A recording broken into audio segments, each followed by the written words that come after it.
낮은 곳으로 쓰러져 있는 그들을 향해 당신이 그랬듯 더 낮은 곳으로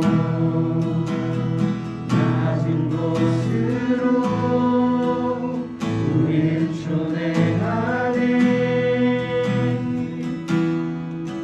함께 하자고 말씀하시네. 우리도 예수 그 길을 따라 함께 가길 원하네.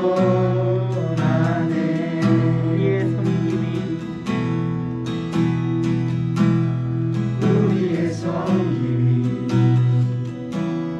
더 낮은 곳으로 우리의 고백이 더 낮은 곳으로 쓰러져 있는 그들을 향해 당신이 그랬듯 더 낮은 곳으로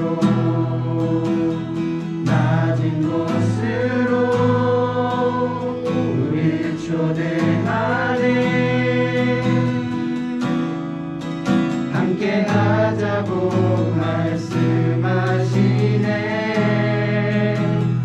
우리도 예수 그 길을 따라 함께 가길 원하네.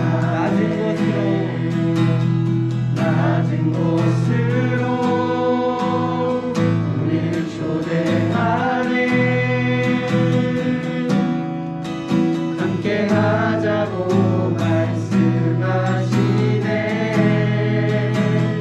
우리도 예수 그 길을 따라 함께 가길 원하네.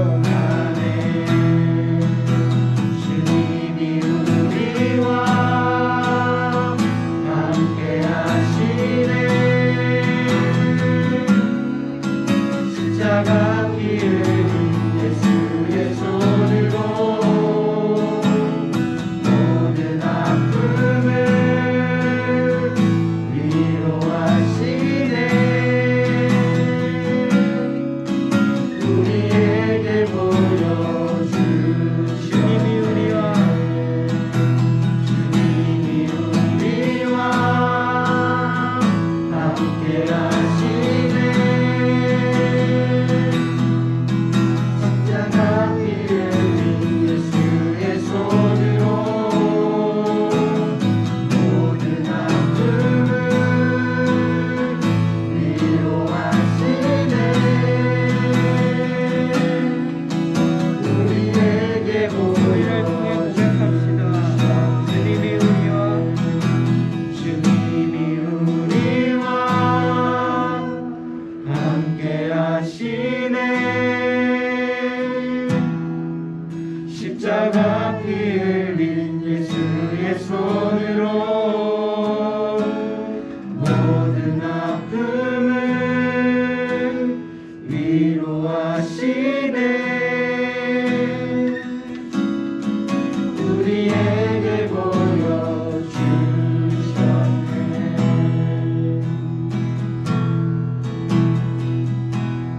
주를 위한 이곳에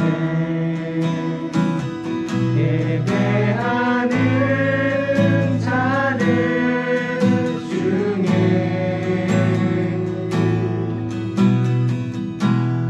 그가 찾는 이 없어.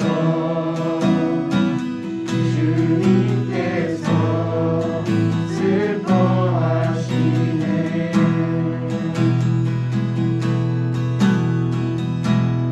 주님이 찾으시는 그 한 사람 그 예배자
것이 얼마나 감사한 일인지 느끼게 도와주시옵소서.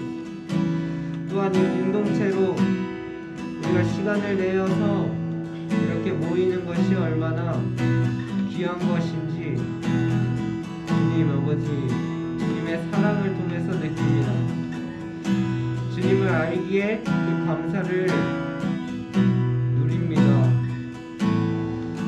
아버지 주님, 우리에게 주실 그 말씀 가운데에서도 우리의 삶에 직접적인 영향이 일어나도록 우리가 그 말씀을 붙잡고 한 주간 한 주간 더욱더 주님 앞에 잘 살아나갈 수 있도록 우리 이 시간 함께 주님께 기도드립니다. 주님 아버지, 목사님의 말씀 가운데도 축복과 은혜를 부어주시옵소서. 사랑이 많으신 주 예수님의 이름으로 기도드렸습니다.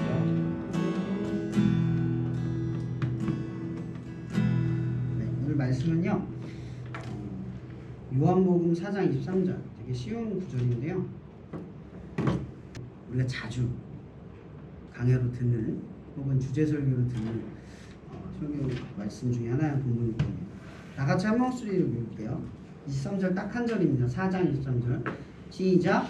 아버지께 청백에 예배하는 자들을 영과 진리로 예배할 때가 오나니 곧 이때라. 아버지께서는 자기에게 이렇게 예배하는 자들을 찾으시느니라. 아멘. 이 당시 사회에서는 아마 예배에 대한 두 가지 부류가 아마 이스라엘에 있었을 거예요. 첫 번째 부류, 오늘 본문의 이야기처럼 예배를 드리고 싶은데 예배의 장소로 갈 수 없는 불결한 존재들, 혹은 그렇게 정죄를 받는 사람들, 혹은 혼혈인들, 혹은 하나님에게서 떠나서 갈 수 없는 첫 번째 부류가 있었을 거예요. 두 번째 부류는 너무나 정당하고 거룩하고 깨끗하고 존경받고 명예스러운 사람이라서 하나님의 성전 안에 들어가 있는 사람들. 크게 두 가지 부류가 나눠져 있겠죠. 근데 오늘 이 본문의 말씀을 듣기 전에 한 가지 생각이 좀 스치는 게 있었어요. 우리가 예전에 코로나가 있기 전에 예배는, 여러분들의 예배는 우리가 마음으로 먹으면, 그죠? 발걸음을 내딛고 걸어가면, 그곳에 가면 누구도 내 예배를 방해할 수 없었고 항상 거기서 예배를 드렸어요. 근데 코로나 이후에 뭐가 바뀌었는 줄 아세요? 하나님이 허락하시지 않으면 예배를 드릴 수 없구나가 됐어요. 여러분, 그런 주권에 대해서 인정하세요? 우리가 예배를 드린다고 했는데 여태까지 드려진 예배는 하나님의 보호 아래에서 이루어졌던 거예요. 근데 우리는 그렇게 감사하게 인지하지 않죠. 어때요? 여러분들 요즘 예배를 드리지 못하는 이 상황에 답답함을 많이 느끼고는 있지만 이런 하나님의 주권에 대해서 고민해 봤어요? 여러분, 종교적 예배는 예배가 중요할 뿐이지만 여러분, 복음의 예배는 하나님이 중요한 거예요. 하나님이 안 받는 예배는 100번 1000번을 드려도 역겹고 더러운 것이라고 이사야서는 말하고 있어요. 내 마당만 밟을 뿐이라고 얘기하고 있다. 하나님이 정말 원하는 건 이거예요. 살아계신 하나님과 관계하고 있는 예배인지, 아니면 죽어있는 하나님을 대상으로 삼고 내가 원하는 걸 관철시키기 위해 종교적 행위를 강요하고 있는 건 아닌지 생각을 해보자는 거죠. 여러분, 우리 코로나의 상태에서 우리가 예배를 드리지 못하는 이 억울한 상황, 답답한 상황 속에서 여러분들은 이 상황과 시간을 선택할 수 없었어요. 그러나 하나님의 말씀은 이 상황 가운데서도 우리에게 하나님께로 나아갈 수 있게 하는 사명과 본분을 주셨죠. 이번 그리스도인들은 이럴 때 그리스도인 다움이 분별되고 구별되는 거라고 생각을 해요. 오늘 본문의 이야기는 그렇게 한번 살펴보면 좋을 것 같아요. 오늘 이 여자의 이야기잖아요. 사마리아 성의 한 여자의 이야기. 그럼 그런 생각 안 해봤어요? 왜 예수님의 거룩한 사역 속에 이 여자를 만나는 일이 계획되어 있었을까? 이 여자를 찾아갈 만큼 중요했을까라는 거죠. 이 당시 사회에서는 이 여자는 거들떠볼 수 없는 존재잖아요. 근데 예수님의 사역 가운데에서 지금 우리가 읽고 있는 이 복음의 이야기에서 이 이야기는 굉장히 중요한 이야기예요. 왜냐면 우리는 이 말씀을 제일 많이 듣거든요. 예배에 대해서. 기독교인에게, 그리스도인들에게 예배가 왜 중요한지를 설명하기 어렵지 않아요, 여러분들? 사람들이 너 왜 예배가? 왜 이런 상황에 예배를 꼭 드려야 돼? 꼭 해야 돼? 라고 말할 때 여러분들은 강력한 확신과 자부심 혹은 그래야 된다라고 하는 생각을 지니고 있냐라는 거예요. 이런 우리에게 예배란 뭐예요? 일주일에 한 번 혹은 수요일 금요일 혹은 매일매일 마음만 먹으면 드릴 수 있었던 것에서 하나님이 허락하시고 하나님이 우리에게 주신 선물이라는 제한적인 선물이라는 그것이 알게 된 이유와 어떤 차이를 갖냐는 거죠. 이런 상황 속에서 두 가지 사람들이 있을 거예요. 더 예배를 드리고 싶어하는 사람들, 더 세상 속에 물들어가는 사람들. 여러분들의 심정은 어때요? 아, 예배 드리고 싶어. 찬양을 마음껏 지르고 싶어. 기도를 목소리 내서 하고 싶어 라는 생각이 여러분의 마음을 지배하고 있나요? 아니면 드라마나 보고 유튜브나 보면서 게임이나 하면서 시간이 오히려 그쪽으로 흘러가고 있는 건 아닌지 고민해 보자는 거예요. 저는 이것이 우리가 그동안 예배를 어떻게 생각하고 또 하나님을 어떻게 믿고 그 예배 가운데 얼마나 겸손하지 못했는가를 분별하는 시간들이라고 생각을 해요. 예배 아니면 말씀도 읽지 않고, 그죠? 함께가 아니면 말씀이 가까이 있지도 않아요. 성경책이 어디 있는지도 모르는 그런 생활을 우리는 하고 있었다고요. 근데 이 시기가 되고 나니까 알게 됐어요. 내가 부여잡지 않으면 놓게 되는 거구나. 물론 하나님이 우리를 보호해 주셔서 하는 거지만 부여잡지 않으면 안 되는 거구나 라는 걸 알게 되죠. 왜냐면 자꾸 여러분 멀어지잖아요. 사회학자 칸트는 이런 얘기를 해요. 사람이 본능대로 행하면 볼링공과 당구공과 다르지 않다. 가고자 하는 곳으로 가고자 하면 볼링공처럼 의미 없이 흐르는 것에 불과하다. 사람이 뭐가 다르냐? 목적과 의미를 쫓는 존재이기 때문에. 그래서 공이 굴러가는 대로 가지 않고 하나님이 뜻하는 대로 굴러가려고 하는 거예요. 이걸 보통 내 뜻대로가 아니라 하나님의 뜻대로라고 말하는 거죠. 오늘 본문의 이야기는 그런 여자의 이야기를 출발을 해요. 왜 이 여자를 만나야만 했을까? 사실 이 얘기 본문을 읽어보면요, 내용이 되게 안 맞아요. 스토리를 간략하게 정리를 해보면 첫 이야기가 그거잖아요. 예수님께서 이 여자 유대를 떠나서 갈릴리로 갈 때 일부러 사마리아를 통과하는 거예요. 이 여자를 만나려고. 의도적인 거죠. 그곳에 가서 수가라는 작은 동네, 그 사마리아 성 안에 있는 게 아니라 바깥에 있는 보호받지 못하는 동네, 그러니까 되게 가난한 거예요. 그러니까 볼품없는 마을의 어떤 동네, 수가라는 성에 갔는데, 그럼 이 여자가 뭐라고 돼 있냐면은 예수님께서 우물 곁에 앉아있는 여자가 뭐예요? 때가 6시쯤. 6시라는 말은요, 0시가 새벽 6시예요. 3시면 9시. 그럼 6시면 12시죠. 그럼 12시면 유대인의 시간에서 가장 뜨거운 시간. 사람들이 그늘에서 자는, 여기는 썸머타임이 있어요. 자는 시간이에요. 뜨거울 때 못 걸어 다닐 정도로. 근데 이 여자가 그 뜨거움에도 불구하고 이 시간에 물을 기르러 가야 되는, 가려고 하는 거예요. 왜? 왜 갈 수밖에 없었을까요? 여자는 몹시 삶이 수치스럽고 부끄럽고 사람들이 내게 수군거리고 나를 정죄하고 판단하는 그 모든 시선으로부터 제일 자유로운 시간인 거죠. 혼자 떨어져 있는 시간인 거예요. 그 시간에 걸어가고 있었던 거예요. 예수님은 그 시간에 우물가 앞에 서 계셨던 거죠. 이 여자가 오기까지를 기다리고 있었던 거예요. 이 여자는 결혼이라고 하기는 웃겨요. 동거를 계속했어요. 그럼 이 여자를 우리가 정죄할 수 있어요.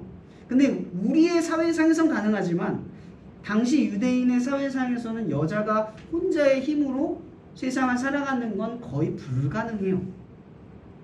지금처럼 법과 제도가 완벽하게 갖추는 치안의 제도가 아니잖아요. 여자 힘으로 못 살아요. 경제적으로. 꼭 일을 할 때도 부당한 일을 겪을 거고 착취를 당할 거예요. 그럼 이 여자에게 살아갈 수 있는 방법은 남자를 의지하는 것밖에 길이 없는 거죠. 이게 본문에 잘 보면 이 여자가 아이를 낳았다는 기록도 없어요. 되게 비참해요. 이 여자는 아이도 없어요. 한번 생각을 한번 해보세요. 여러분의 삶이 이런 처지면 어떤 소망이 있겠어요? 희망이 느껴지나요? 이 여자는 그냥 살아가는 거예요. 그저 사람들이 나한테 수군대고 떠들고 너 왜 사냐?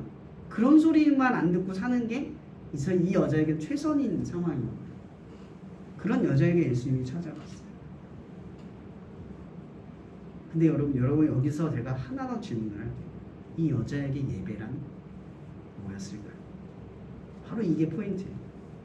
이 여자가 예수님을 만나요. 예수님이 이 여자에게 말을 걸죠. 물 한 잔 줄래? 그냥 제가 약간의 드라마처럼 얘기를 할게요. 간단하게. 물 한 잔 줄래?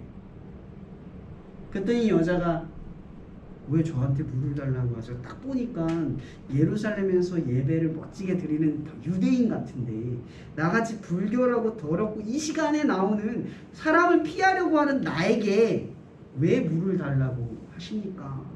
에요. 그래서 예수님이 뭐라고 말하냐면 내가 누구인지 알았더라면 내게 오히려 요구했을 것이다. 내게는 마르지 않는 생명수가 되게 대화가 안 맞는데 이 여자는 희한하게 알아들어요. 마치 생각하고 있었던 것처럼 알아들어요. 그래서 예수님한테 질문하죠. 당신에게 그것이 어떻게 있습니까? 라고 질문을 해요. 그래서 예수님이 또 뜬금맞게 이 여자, 네가 계속 남자들과 살았지만 남자들이 계속 바뀌었지만 그의 사정을 이야기를 하는 거예요. 그래서 이 여자가 놀라면서 또 얘기하죠. 당신은 선지자입니다. 아직까지도 예수님이 누군지는 몰라요. 선지자입니다. 라고 말을 해요. 그러자 이 예수님의 이야기를 다시 듣고 그분이 어떤 분인가의 호기심을 가지면서 질문을 하죠. 바로 그게 오늘 이야기의 질문이에요. 바로 앞구절의 21절 누가 읽어줄래요? 예수께서 이르시되 여자여 내 말을 믿으라. 이 산에서도 말고 예루살렘에서도 말고 너희가 아버지께 예배할 때가 이르리라. 제가 잘못 읽었는데 20절에 제가 읽어드릴게요. 우리 조상들은 이 산에서 예배하였는데 당신들의 말은 예배할 곳이 예루살렘에 있다 하더이다. 이 여자가 예수님을 메시아 그리스도로 알아가면서 제일 첫 번째 했던 질문이 이거예요. 예배에 대한 질문인 거예요. 생명수와 예배가 연결되어 가요. 이 여자에게 생명수, 자기를 안정하게 만들고 완벽하게 만들고 평안케 만들고 완전한 존재로 만드는 것, 그것이 생명수인데 그 생명수의 이야기를 뭐와 연결하고 있냐면 예배와 연결하고 있는 거예요. 그러니까 이 여자에게 예배란 뭐예요? 답이 나오죠. 생명줄인 거죠. 예배가 생명줄이에요. 이 여자에게. 그래서 뭐가 제일 중요해요? 생명에 관련된 질문을 할 때 내가 하나님의 자녀이고 구원받아야 한다고 믿을 때 이 여자에게 관심사는 예배만이 그걸 충족시키고 있다라는 거예요. 예배가 이 땅에서 이 여자가 하나님의 나라를 바라보고 소망을 느끼고 희망을 발견하는 유일한 컨택트하는 장소인 거죠. 커넥팅이 되는 장소예요. 그래서 이 여자가 질문을 하는 거예요. 당신들은 우리의 예배가 가짜라고 말합니다. 저 성전에 가지 않으면 예배가 아니라고 말합니다. 라고 질문을 하는 거예요. 여러분 이 질문은요. 가만히 말하면 굉장히 신학적이고 더 쉽게 말하면 그리스도인들에게 가장 중요한 질문이에요. 오늘 여러분 지금 예배 드리고 있죠? 이 예배를 드리는 가운데 우리가 질문이 빠지면 안 돼요. 하나님이 지금 이 예배를 받으시고 있는가? 받으실까? 지금 나의 이러한 상태, 이러한 마음가짐, 이러한 삶을 살아온 내 예배를 받으실까? 의심을 가지라는 얘기가 아니라 의문을 던지라는 얘기예요. 하나님이 내 예배를 받기 위해서 뭘 해야 할까를 알기 위해서 뭐를 해야 돼요? 질문을 던져야죠. 내가 지금 뭘 바꿔야 할까? 지금 하나님께 예배를 드리는 이 상황에서 내가 챙기지 못하는 부분이 뭘까? 예배 가운데에서 고민하지 않는 사람들이 있다는 거예요. 오늘 이야기는 되게 단순하죠? 사마리아 성에서 예배를 드리는 사람과 예루살렘 성전에서 드리는 사람. 근데 예수님은 지금 예루살렘 성전에서 드리는 사람들에 대해서 언급하는 게 아니라 혹은 예루살렘에서 드리지 않는 사람들에서 언급하는 게 아니라 플레이스와 관련 없는, 장소와 관련 없는 예배자에 대해서 이야기를 하고 있는 거예요. 여러분들은 예배를 드리는 사람들이 아니라 예배자가 되어야 하는 사람들이에요. 플레이스가 중요한 사람들이 아니라 하나님이 계시는가가 중요한 사람들인 거죠. 예배를 드리는 게 중요한 게 아니라 하나님이 이 예배를 받으시는가가 중요한 사람들이에요. 우리가 가인과 아벨의 이야기를 통해서 예배에 대해서 많은 설교를 들었어요. 하나님이 왜 가인의 예배를 받지 않았을까? 왜 하나님이 아벨의 예배를 받았을까? 하나님은 외모를 보지 않고 중심을 보기 때문이죠. 그 중심 안에 하나님이 받으실 만한 무언가로 예비되어 있는 건 다른 사람들이 관찰하고 볼 수 있는 게 아니라 오직 하나님이 여러분의 마음 구석구석, 그 구석 작은 부분에 놓여져 있는 그것까지도 감찰하셔서 찾아내신다는 거예요. 한번 생각해 보세요. 여러분들의 삶 가지고 여기 와서 예배 드릴 수 있어요? 여러분의 신앙적인 수준, 믿음 가지고 지금 여기 와서 예배 드릴 자격이 있어요? 근데 이게 잘 생각해 보세요. 하나님이 우리의 예배를 받는 건요, 여러분 삶의 어떤 구석에 하나님을 향한 조금의 마음이 있다면 하나님이 받는 거예요.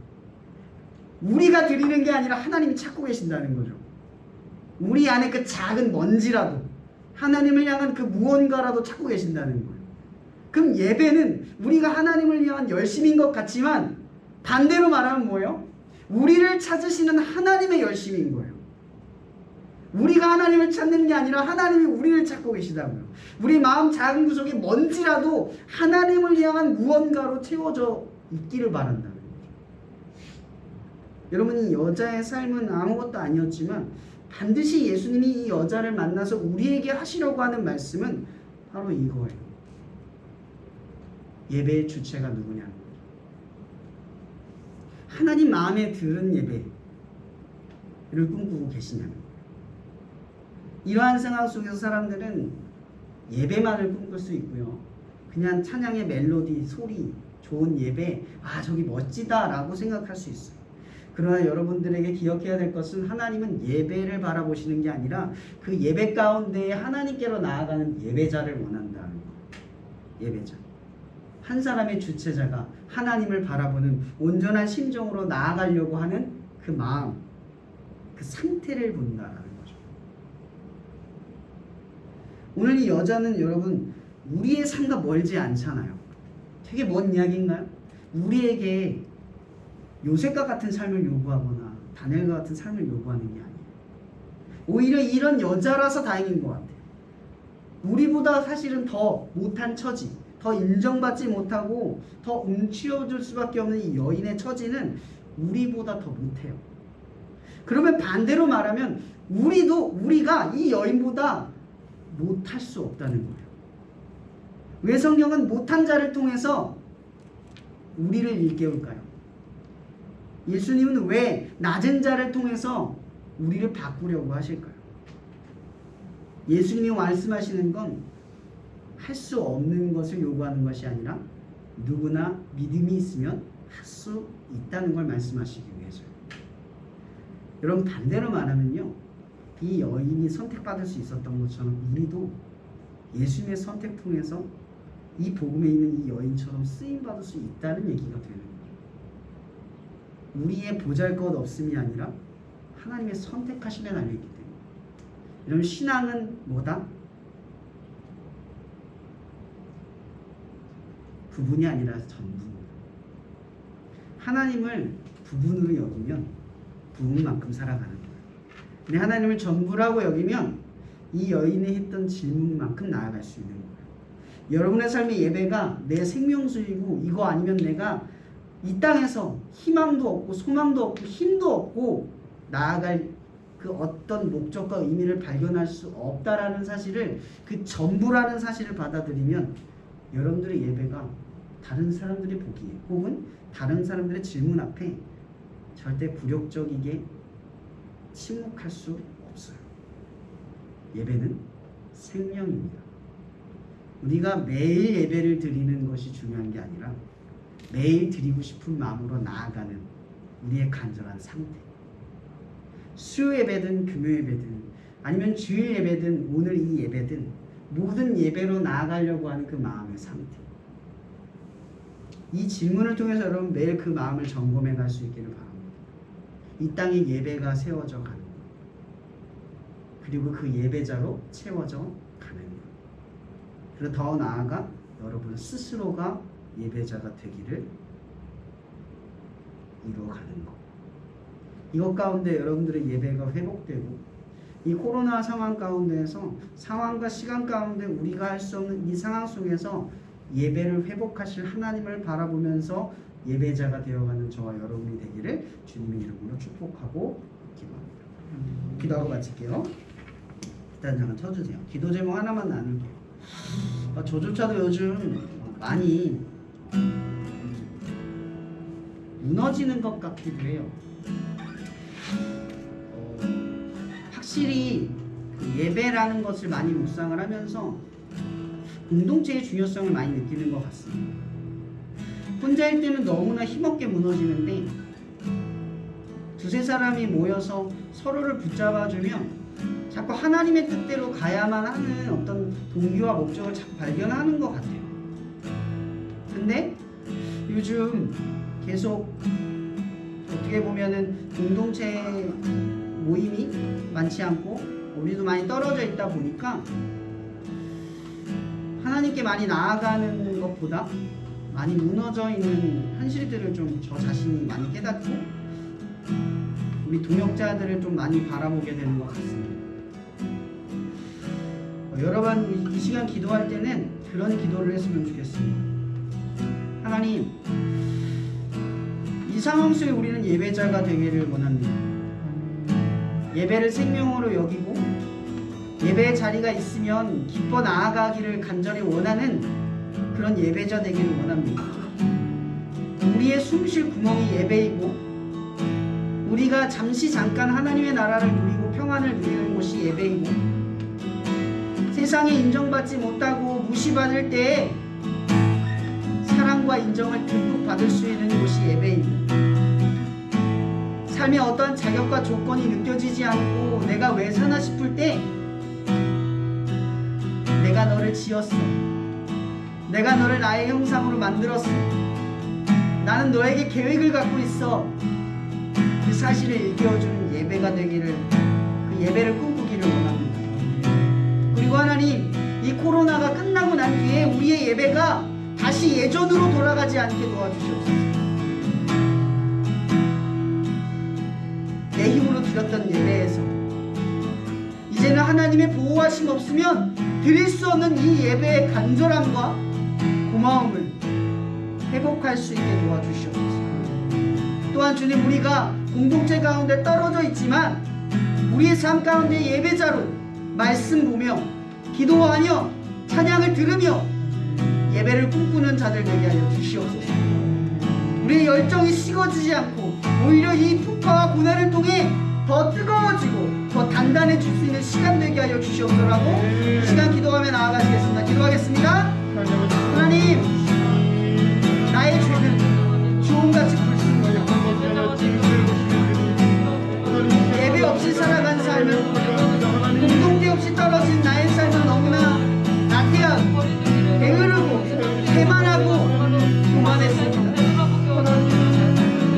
나의 이전의 예배는 내 힘으로 어떠한 감사와 어떠한 기쁨 없이 모든 것에 지쳐있었고 모든 것에 짐처럼 여겼고 모든 것을 누리지 못했던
못하고 살아갑니다.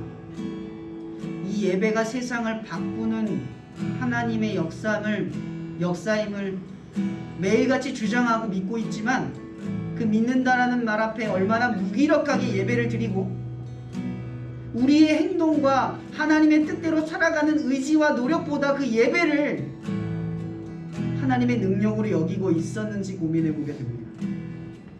주님, 그 예배가 세상을 바꿉니다. 세상이 우리를 조롱하고 그 예배에 대한 가치를 떨어뜨리고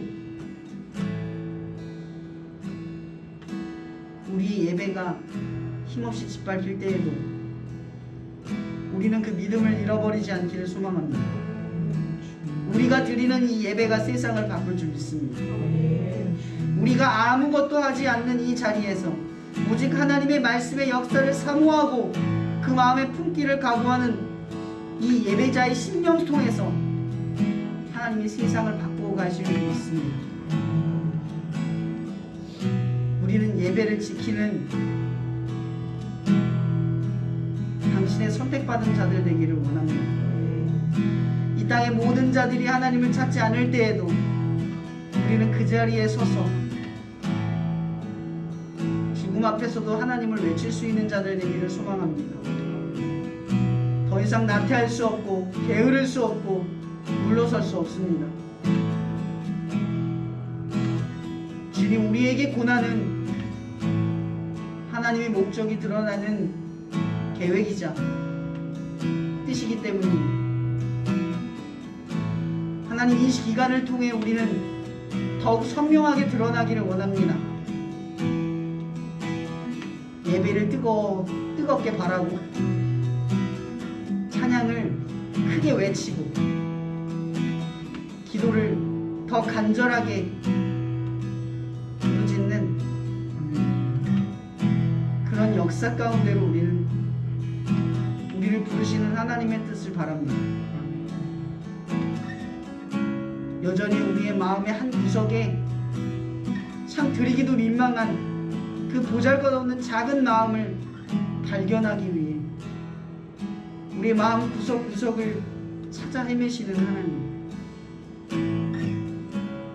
주님이 찾지 않아도 드러날 수 있는 우리의 마음 되기를 소망합니다. 주님이 원치 않아도 주님께 드려지는 예배 되기를 원합니다. 우리의 예배를 가장 먼저 회복시켜 주시고 또 우리가 예배를 꿈꾸며 세워가는 모든 자리마다 그러한 예배가 세워져 갈 수 있도록 우리의 마음의 중심이 늘 하나님 앞에 예배자임을 깨닫고 섬기는 자리에서 교만하지 않고 앞서 나아간 자리에서 자만하지 않으며 늘 하나님 앞에 겸손하게 하나의 예배자로 설 수 있고 섬길 수 있게 하여 주시옵소서. 우리의 직분도 우리 신앙의 연수도 하나님 앞에 티끌임을 기억합니다. 그러니 주님, 우리는 오직 예배자로서 주님께 기억되기를 원하고 오직 예배자로서 서로를 존중하고 섬기는 하나의 공동체가 되기를 간절히 또한 열망합니다. 하나님의 받으시는 예배자들 되게 하여 주시옵소서.